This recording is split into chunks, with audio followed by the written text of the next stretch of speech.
बंधु नमस्कार। कहानी संकल्प। स्वतंत्रता के पूर्व गरीब, पिछड़े और अशिक्षित बुंदेलखंड के डाकुओं में भी एक कैरेक्टर होता था। उनके अपने सत्य होते थे, उनके सिद्धांत होते थे और सीमाएं होती थी।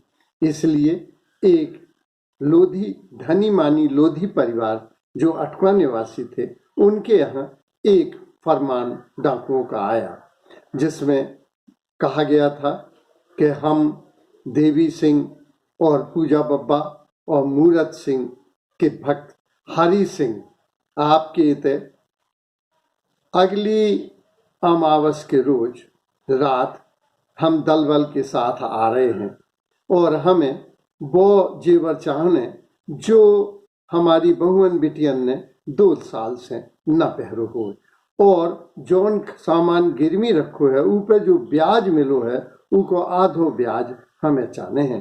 काहे कि हमें गरीब कन्यान को ब्याह करने हैं और उनको कन्यादान लेने हैं।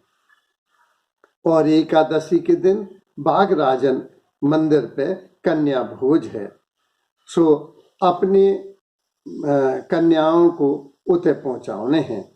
और जो जेवर गिरवी रखे उसे हमें कछु नहीं बोल रहे, और जो बहुएं बेटियां पहरे हैं जेवर उसे हमें बोलने नहीं है।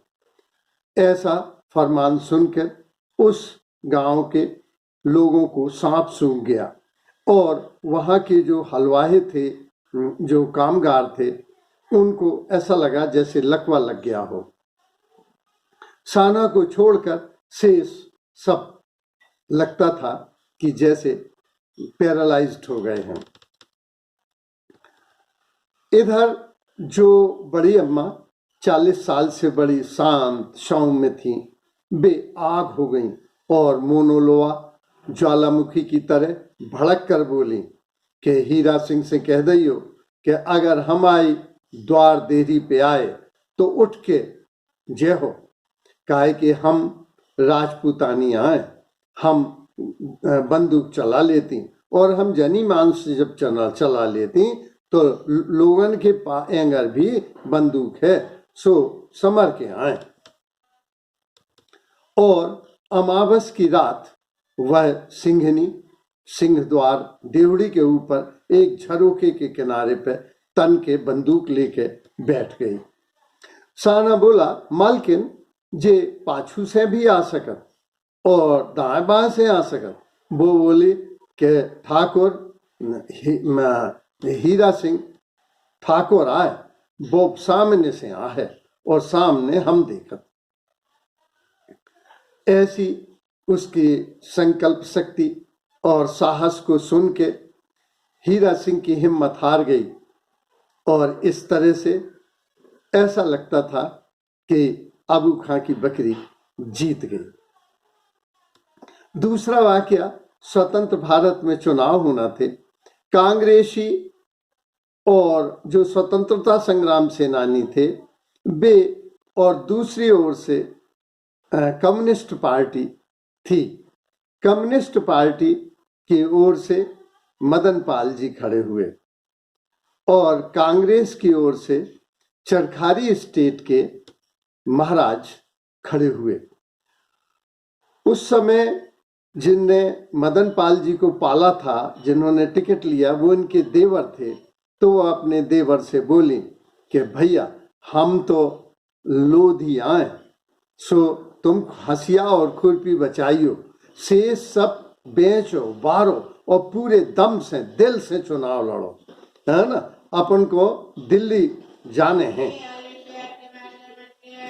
इस वजह से इन्होंने देखा कि चुनाव पूरे मन से लड़ा गया और चुनाव सियासत के, रियासत के जो मालिक हुआ करते थे वे चुनाव हार गए और मदन पाल जी चुनाव जीत गए। चुनाव जीत से वो बोले कि बड़ी अम्मा, आपका संकल्प और साहस जीत गया है, मैं चुनाव नहीं जीता, आपका समर्पण ने चुनाव जिता दिया है। तीसरा वाकया ये हुआ कि स्वतंत्रता के बाद शिक्षा का प्रचार बहुत हुआ और शिक्षा का महत्व बढ़ा। इसलिए नई पीढ़ी अटकवां से राठ स्थानांतरित हो गई और जो पुरुष लोग थे वे वकालत करने के लिए राठ शिफ्ट हो गए। माँ बड़ी अम्मा अकेली ही अटकवां में रहती, खेती बाड़ी देखती, ढोर बछेरू देखती और लेन देन संभालती।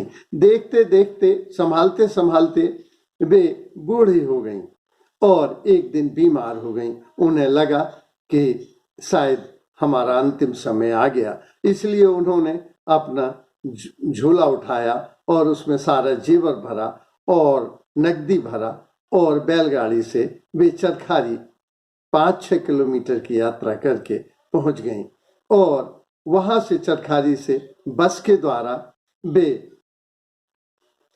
राठ 35 किलोमीटर की यात्रा करके राठ पहुंची और राठ में उन्होंने रिक्शा किया और रिक्शा करने के बाद वे घर चली गईं। जैसे ही घर पहुंची तो बच्चे बोले बड़ी अम्मा आ गईं, बड़ी अम्मा आ गईं। तो बहू निकली तो बोली बहू तुम ये झोला पकड़ो और सामान रिक्शा से उतारो और रिक्शा वाले को पैसा दो। और वे आगे पोर्च में पड़े तख्त पर बैठ गईं। वो बोली माँ आप थक गई हो, हम आपको चाय बनाते हैं। जब चाय बना के आए तो माँ उस तख्त पर लेटी हुई मिली जो सदा के लिए सो चुकी थी। वो रोई कि हाय संकल्प और साहस की धनी बड़ी अम्मा, चाय तो पी के जाती, हाय बड़ी अम्मा। धन्यवाद।